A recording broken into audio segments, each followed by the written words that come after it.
Hello friends, സുഗമോദേവി സീരിയലിൻ്റെ ഇന്നത്തെ എപ്പിസോഡിലേക്ക് എല്ലാവർക്കും സ്വാഗതം.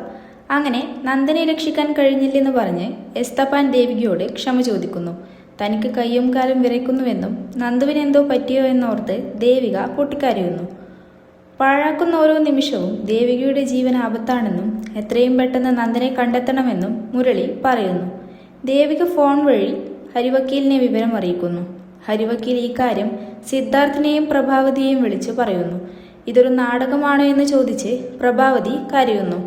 എസ്തപ്പാന്റെ വീട്ടിൽ നിന്ന് ഗുണ്ടകൾ നന്ദനെ തട്ടിക്കൊണ്ടുപോയി എന്ന് ഹരിവക്കീൽ പറയുമ്പോൾ പ്രഭാവതി അദ്ദേഹത്തിന്റെ കോളറിൽ പിടിച്ച് ചോദ്യം ചെയ്യുകയും തന്റെ മോനെ കൊലയ്ക്ക് കൊടുത്തു എന്ന് പറഞ്ഞ് ആക്രോശിക്കുകയും ചെയ്യുന്നുണ്ട്. പ്രഭാവതിയെ സിദ്ധാർത്ഥൻ മാറ്റി നിർത്തി സമാധാനിപ്പിക്കുന്നു.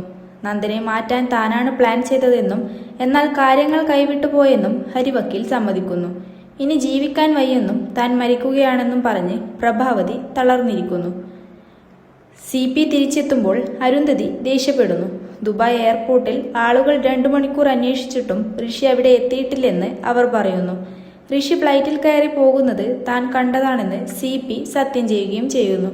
എന്നാൽ തന്നോട് കാണിച്ചത് ക്രൂരതയാണെന്ന് പറഞ്ഞ് അരുന്ധതി CPയെ കുറ്റപ്പെടുത്തുന്നു. നന്ദൻ പ്രതികാരമായി ഋഷിയെ തട്ടിക്കൊണ്ടുപോയതാണെന്ന് അരുന്ധതി ഭയപ്പെടുന്നു. മോനെ നിർബന്ധിച്ച് കയറ്റിവിട്ട താനാണ് എല്ലാത്തിനും കാരണക്കാരിയെന്ന് ഓർത്ത് അവർ സങ്കടപ്പെടുന്നു. പോലീസ് കേസ് വേണോ? പോലീസിന് വിവരമറിയിക്കാൻ മുരളി ആവശ്യപ്പെടുമ്പോൾ ദേവിക അത് തടയുന്നു. നന്ദനെ ഒളിപ്പിച്ചു നിർത്തിയത് തങ്ങളായതുകൊണ്ട് പോലീസിനെ അറിയിച്ചാൽ തങ്ങൾ തന്നെ പെട്ടുപോകുമെന്ന് ദേവിക പറയുന്നു. ഹരിവക്കീലിനെ മുരളി കുറ്റപ്പെടുത്തുമ്പോൾ എസ്തപ്പാന്റെ വീട്ടിൽ നന്ദനെ താമസിപ്പിക്കാൻ തീരുമാനിച്ചത് തന്റെ തെറ്റായ പ്ലാനിംഗ് ആണെന്ന് ദേവിക സമ്മതിക്കുന്നു. മുരളി തുടർന്നു സംസാരിക്കുമ്പോൾ ദേവിക ദേഷ്യപ്പെടുകയും ഡ്രൈവറുടെ ജോലി നോക്കിയാൽ മതി എന്ന് പറയുകയും ചെയ്യുന്നു. താൻ വെറും ഡ്രൈവർ മാത്രമാണോ എന്ന് മുരളി വല്ലാത്ത ഷോക്കോടെ ചോദിക്കുന്നുവെങ്കിലും ദേവിക ദേഷ്യത്തിൽ വണ്ടിയിൽ കയറുന്നു.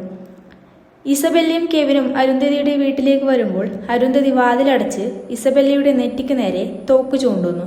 തന്റെ മകനെവിടെയെന്ന് അവർ ചോദിക്കുന്നുണ്ട്. തങ്ങളൊന്നും ചെയ്തിട്ടില്ലെന്നും ഋഷിയെ സഹായിക്കുക മാത്രമാണ് ചെയ്തതെന്നും കെവിനും ഇസബെല്ലയും വ്യക്തമാക്കുന്നുണ്ട്. തനിക്കും ഋഷിക്കുമായിരുന്നു നന്ദനോട് പകയെന്നും തങ്ങൾ ഫ്രണ്ട്ഷിപ്പിന്റെ പേരിൽ കൂടെ നിന്നതാണെന്നും ഇസബെല്ല വൈകാരികമായി പറയുന്നു. അങ്ങനെ സത്യം തിരിച്ചറിയുകയാണ്. ഇസബെല്ലയുടെ വാക്കുകളിൽ നിന്ന് അവർക്ക് ഋഷിയുടെ തിരോധാനത്തിൽ പങ്കില്ലെന്ന് അരുന്ധതിക്ക് മനസ്സിലാകുന്നു. അവർ തോക്ക് പിൻവലിച്ച് തന്റെ മകൻ അപകടത്തിലാണെന്ന് പറഞ്ഞ് കരയുന്നു. സാഹചര്യം വളരെ മോശമാണെന്ന് ഇസബെല്ലയ്ക്കും കെവിനും ബോധ്യപ്പെടുന്നതോടെ ഇന്നത്തെ എപ്പിസോഡ് ഇവിടെ അവസാനിക്കുന്നു. അടുത്ത എപ്പിസോഡിനായി എല്ലാവരും കാത്തിരിക്കുക.